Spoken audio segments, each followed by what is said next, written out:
Hello coders, we are here with a new fun project. हमारा project related है file system से। जब हम फाइल्स को अपने फोल्डर के अंदर डालते हैं तो वह एक अनऑर्गेनाइज्ड फॉर्म में रहता है। एक ही फोल्डर के अंदर code file, video file, image file, अलग अलग तरह के फाइल्स एक ही फोल्डर में रहते हैं। तो हम इस प्रोसेस को ऑटोमेट करेंगे पाइथन की मदद से, ताकि वो जो फाइल्स हैं वह खुद से ऑर्गेनाइज्ड हो जाए।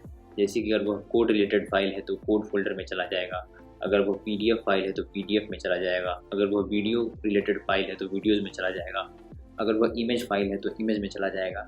इस तरह से हम फाइल को अरेंज करेंगे फोल्डर के अंदर।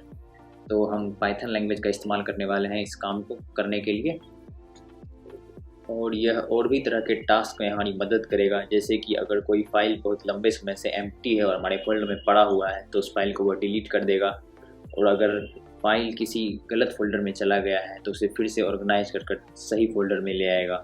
इस तरह के काम भी करेगा हमारा कोड। तो देखते हैं कि यह कैसे काम करता है आगे।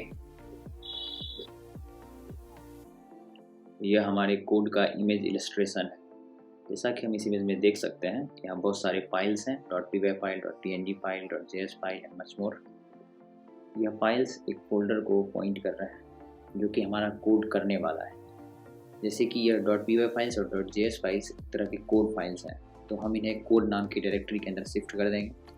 .png files, .jpg files image files हैं, तो हम उन्हें इमेज नाम की डायरेक्टरी में शिफ्ट कर देंगे। इसी तरह से हम हर फाइल को एक ऑर्गेनाइज कैटेगरी में अरेंज कर देंगे। जब भी हमें इन फाइल की ज़रूरत होगी तो हम डायरेक्ट फोल्डर में जाकर उन्हें सर्च कर सकते हैं। अगर मुझे इमेज फाइल चाहिए तो हम डायरेक्ट इमेज फोल्डर में जाएंगे। इस तरह से आसानी होती है फाइल्स को खोजने में और उसे रिट्रीव करने में। तो हमारे प्रोग्राम का यही मेन फोकस रहेगा। और भी बहुत तरह के फंक्शनलिटीज़ हम ऐड करेंगे कोड के अंदर। तो देखते हैं यह कैसे आगे जाता है। तो अब इसे कोड करने वाले हैं हम लोग। करंटली हम उस फोल्डर के अंदर है जहां हमारा कोड रन होने वाला है, जहां कि हम देख सकते हैं हमारे फोल्डर के अंदर बहुत सारे PDF file, image files, text files, इस तरह के फाइल्स पड़े हुए हैं।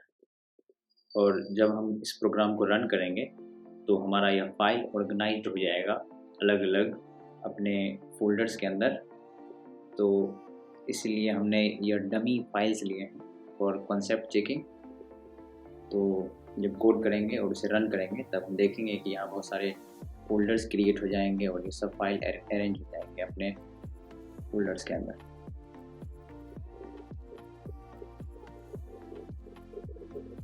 हमारे करंट फोल्डर के अंदर एक और फोल्डर है। इस फोल्डर का नाम है आइकन, और इस फोल्डर के अंदर बहुत सारे पीएनजी फॉर्मेट के इमेजेस हैं जो कि फोल्डर के इमेज की जगह लेंगे, जिससे पता चलेगा कि यह फोल्डर किस चीज़ को रिप्रेजेंट कर रहा है। अगर वह कोड फोल्डर है तो उसमें code.png नाम का आइकन रहेगा। अगर वह डॉक्यूमेंट फोल्डर है तो उसके अंदर document.png नाम का आइकन रहेगा, जिससे हम डॉक्यूमेंट को ग्राफिकली समझ पाएंगे कि यह फोल्डर कोड रखता होगा, यह फोल्डर डॉक्यूमेंट्स रखता होगा, यह फोल्डर इमेज रखता होगा। इस तरह के चीज़ों को डिस्टिंक्ट करने के लिए हम आइकन्स का इस्तेमाल करेंगे। तो हम इस प्रोजेक्ट के लिए कोई भी मॉड्यूल्स नहीं इंस्टॉल करेंगे, हम सारे बिल्ट इन मॉड्यूल्स का इस्तेमाल करेंगे, जैसे कि OS.path, Sutil, date and time, सारे बिल्ट इन मॉड्यूल्स हैं। और यह एक मॉड्यूल है कोकोआ, जो कि सिर्फ मैक यूजर्स के लिए है। अगर आप मैक यूजर हैं तो आप इस कमांड को अपने टर्मिनल में रन करेंगे, pip3 install PyObject code, PyObject framework cocoa, और फिर आपको इस तरह से कोकोआ को इंपोर्ट कर लेना है। इसकी मदद से हम फोल्डर के अंदर आइकन्स को सेट करेंगे। तो हर मॉड्यूल हमें कुछ फंक्शनलिटीज़ प्रोवाइड कर रहे हैं, जैसे कि OS मॉड्यूल हमें स्कैन डायरेक्टरी नाम का फंक्शनलिटी प्रोवाइड करता है। इसके मदद से हम डायरेक्टरी को स्कैन कर सकते हैं, मीन्स उसके फाइल फोल्डर को देख सकते हैं। और फिर सेकेंड फंक्शनलिटी जो हमें मिल रहा है उसका नाम है रीनेम। इस फंक्शन की मदद से हम फोल्डर्स को रीनेम कर सकते हैं, मीन्स उसका नेम चेंज कर सकते हैं। फिर मेक डायरेक्टरी नाम के फंक्शनलिटी से हम डायरेक्टरी क्रिएट कर सकते हैं। स्टैट हमें इंफॉर्मेशन देता है किसी भी फाइल और डायरेक्टरी के बारे में, या कब बना है, या कितने साइज़ का है, इस तरह का स्टैट हमें मिलता है। फिर रिमूव नाम के फंक्शनलिटी से हम फाइल को रिमूव कर सकते हैं, मीन्स डिलीट कर सकते हैं। और फिर os.path यह पाथ रिलेटेड फंक्शनलिटीज़ को प्रोवाइड करता है, जैसे कि पाथ के नाम को स्प्लिट करना, उसे ज्वाइन करना, चेक करना कि यह पाथ एग्जिस्ट करता है कि नहीं, और गेट सी टाइम चेक करता है कि यह फाइल कब क्रिएट हुआ था, किस डेट को क्रिएट हुआ था एग्जैक्ट हम देख सकते हैं गेट सी टाइम फंक्शनलिटी से। फिर स्यूटल से हमने मूव नाम के इस फंक्शनलिटी को इंपोर्ट किया है। इसकी मदद से हम फाइल को एक फोल्डर से दूसरे फोल्डर में मूव कर सकते हैं, और ये एक डेट एंड टाइम नाम का मॉड्यूल है जो कि हमें date and time related work को करने में मदद करता है। और फिर ये लास्ट मॉड्यूल कोकोआ जो कि सिर्फ मैक यूजर्स के लिए है, इसकी मदद से हम फोल्डर्स के आइकन्स को सेट करते हैं। हमने यहाँ एक डिक्शनरी क्रिएट किया है। इस डिक्शनरी के अंदर फोल्डर्स के नेम है और इस फोल्डर के अंदर कौन कौन से फाइल जा सकता है, उस फाइल का एक्सटेंशन यहाँ दिया हुआ है। अगर वह इमेज फोल्डर है इसका मतलब इसके अंदर .png, .jpg, .jpg, .tiff, .dwg इस तरह के फॉर्मेट के फाइल्स इसमें जा सकते हैं। अगर यह डॉक्यूमेंट नाम का फोल्डर है तो इसके अंदर document related files means pdf, doc, docx, csv इस तरह के फाइल्स इसमें जा सकते हैं। अगर यह कोड नाम का फोल्डर है तो इसके अंदर कोड रिलेटेड फाइल मीन्स जो एक्सटेंशन जिसके कोड एक्सटेंशन जैसे कि .cpp means C++, C, Rust, Java, Swift, HTML, CSS, JS। और अगर यह कोई टेक्स्ट रिलेटेड फाइल है इसके अंदर टेक्स्ट टाइप का डाटा रह रहा है तो वह टेक्स्ट नाम के फोल्डर में जाएगा। इसी तरह से हर फोल्डर के सामने उसके एक्सटेंशंस को मैप करा गया है डिक्शनरी डाटा टाइप की मदद से। तो इसकी मदद से हम चेक कर सकते हैं कोई फाइल किस फोल्डर में जाएगा, जिससे हमें फाइल को अरेंज करने में आसानी होगी। हम मैप करा हुआ डाटा देख सकते हैं। यहाँ हमने एक ग्लोबल वेरिएबल को डिफाइन करा है। इस वेरिएबल का नाम है वीक थ्रेशोल्ड जो कि 7 नाम के वैल्यू को स्टोर करता है।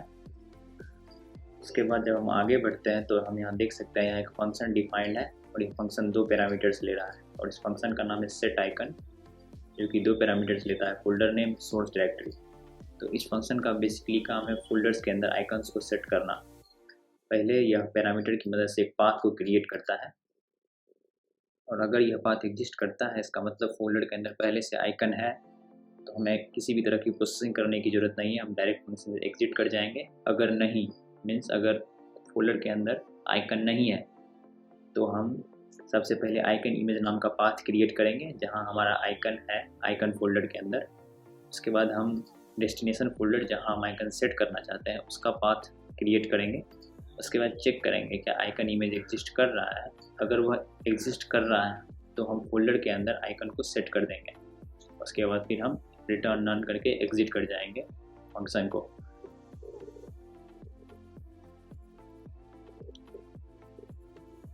तो यहाँ हमने एक और फंक्शन को डिफाइन करा है। इस फंक्शन का नाम है इज अननेसेसरी जो कि फाइल पाथ को पैरामीटर के रूप में लेता है।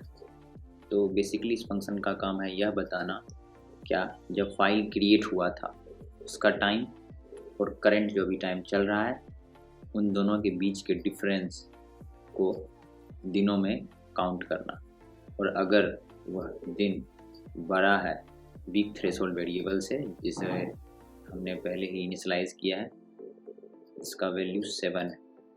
अगर इससे बड़ा और बराबर है तो रिटर्न ट्रू, अगर इससे छोटा है तो रिटर्न फॉल्स।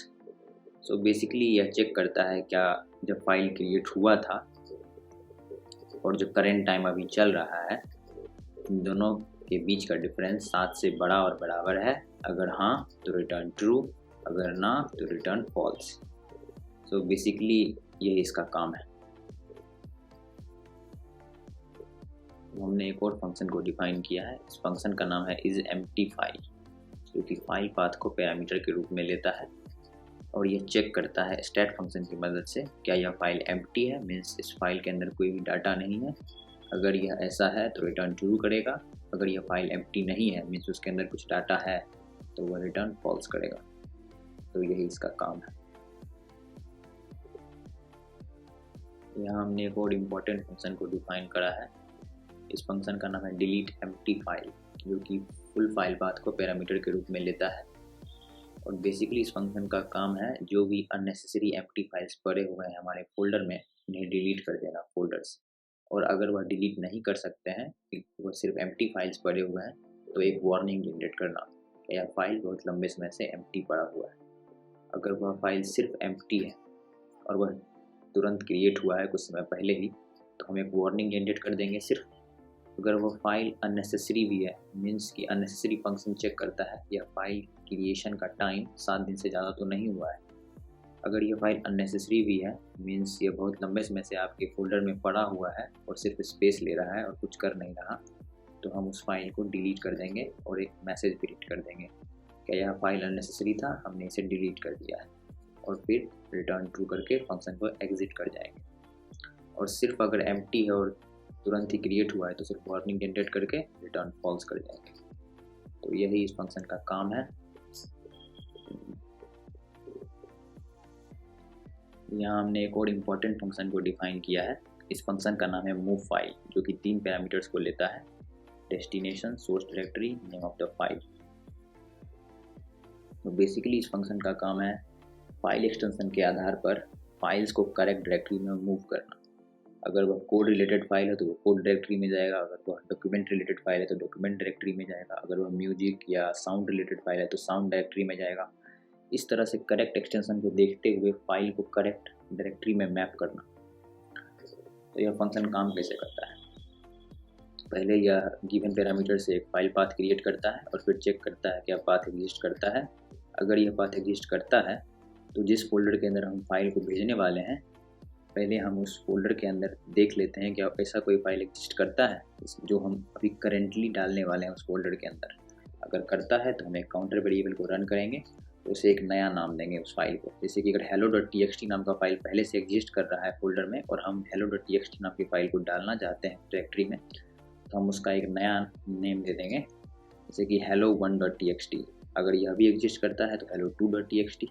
जब तक हमें एक ऐसा नाम नहीं मिल जाएगा जो उस फोल्डर के अंदर एग्जिस्ट नहीं करता है, तब तक हम इस काउंटर वेरिएबल को रन करते रहेंगे। और उसके बाद हम सारे पाथ्स को ज्वाइन कर देंगे और उसके बाद पाथ्स को रीनेम कर देंगे न्यू पाथ से, और फिर हम उस फाइल को डेस्टिनेशन फोल्डर के अंदर मूव कर देंगे और यहाँ हमारा प्रोग्राम एग्जिट कर जाएगा। तो यही इसका काम है।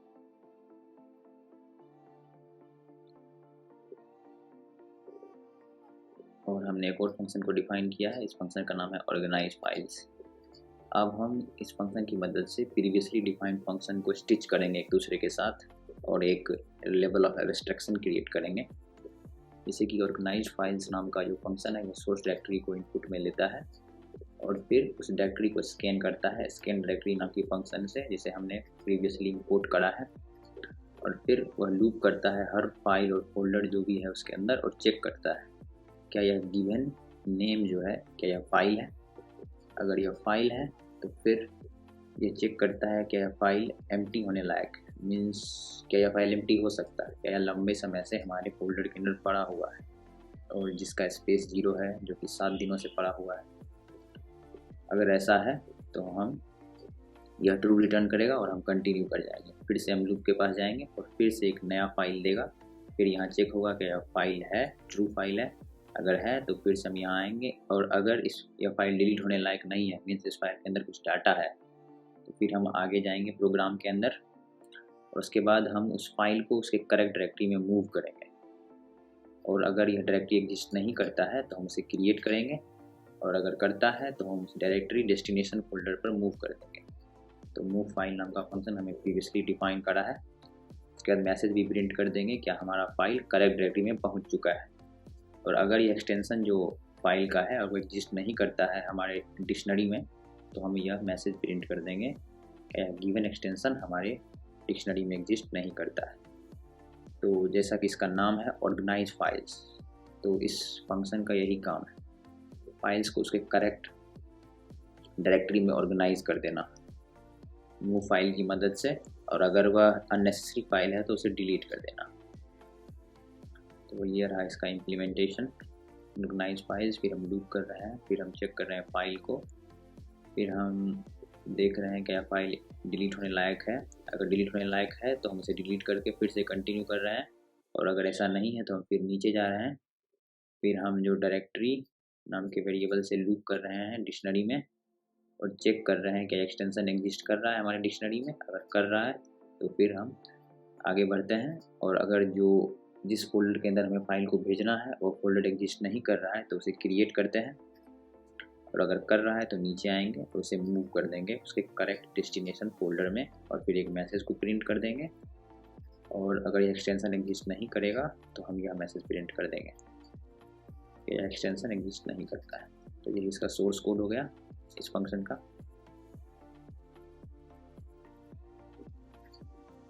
तो हमने यहाँ एक और फंक्शन को डिफाइन करा है, इस फंक्शन का नाम है क्लीनअप, जो कि सोर्स डायरेक्टरी को पैरामीटर के रूप में लेता है। तो बेसिकली इस फंक्शन का काम है पुराने डिफाइंड फंक्शन का यूज करके क्लीनअप फंक्शन को इम्प्लीमेंट करना। जैसे कि यह चेक करता है क्या आइकन सेट नहीं है फोल्डर में, अगर नहीं है तो उसमें आइकन को सेट करता है, और चेक करता है क्या यह फाइल डिलीट होने लायक है, अगर डिलीट होने लायक है तो उस फाइल को डिलीट करता है। मीन्स यह बेसिकली क्लीनअप पार्ट को देखता है। फिर हम डिक्शनरी को लूप कर रहे हैं यहाँ पर, जो कि डिक्शनरी हमने पहले यहाँ डिफाइन करा था। डिक्शनरी इसके अंदर कुछ फोल्डर्स और उसके एक्सटेंशंस को हमने मैप करा हुआ है, तो उसे यह लूप करता है। उसके बाद एक फोल्डर पाथ को क्रिएट करता है और चेक करता है क्या इस फोल्डर पाथ के अंदर आइकन्स एग्जिस्ट कर रहे हैं, अगर नहीं कर रहे हैं तो उसके अंदर आइकन्स को सेट करता है। फिर वह सारे फोल्डर पाथ के अंदर के फाइल्स को इटरेट करता है और चेक करता है क्या फाइल डिलीट होने लायक है, डिलीट एम्प्टी फाइल फंक्शन का यूज करके, जो कि हमने पहले ही डिफाइन करा है। तो ये बेसिकली क्लीन अप कर रहा है। I think it's clear now. और यहाँ हमने name is equal to main, और यहाँ अपने कोड को इनिशियलाइज किया है, और यहाँ हमने फोल्डर का पाथ डाला है, ये हमारा सोर्स डायरेक्टरी है। उसके बाद हमने ऑर्गेनाइज फाइल और क्लीन अप फंक्शन को कॉल किया हुआ है, और ये दोनों फंक्शंस मिलकर सारा फाइल मैनेजमेंट देखेंगे। I think coding part is done, और आप इसका डेमो देखते हैं।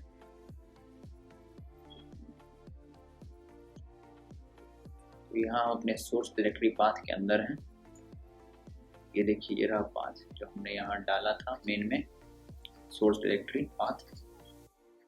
तो हम ls करेंगे, देख सकते हैं यहाँ बहुत सारे फाइल्स हैं, PDF files, image files, text files, icon directory, png file, jpg file, Python file, PDF file.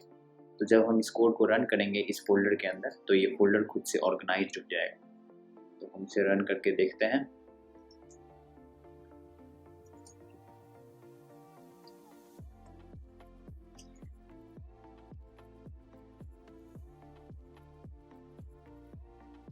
और अब हम ls करके देखते हैं। तो देखिए यहाँ हमारा फाइल ऑर्गेनाइज हो चुका है। हमारे पास एक डॉक्यूमेंट्स नाम का डायरेक्टरी है, इसमें डॉक्यूमेंट्स रहेगा, आइकन फोल्डर, इसमें आइकन्स रहेंगे, इमेज फोल्डर है, टेक्स्ट फोल्डर है, और main.py फाइल को हमने एक्सेप्शन के रूप में रखा हुआ है, क्योंकि यह फाइल रन होने से यह ऑर्गेनाइज होता है, तो हम इसे किसी भी फोल्डर में नहीं डालेंगे। तो हम अब cd डॉक्यूमेंट्स में जाके देखते हैं कि किस तरह से इन्होंने इसे अरेंज करा है। तो देखिए डॉक्यूमेंट्स के अंदर PDF फाइल्स हैं,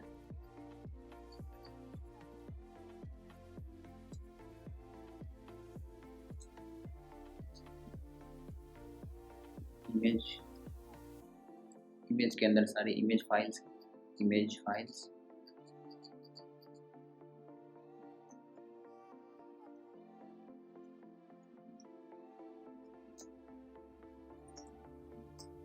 और टेक्स्ट के अंदर टेक्स्ट फाइल्स हैं।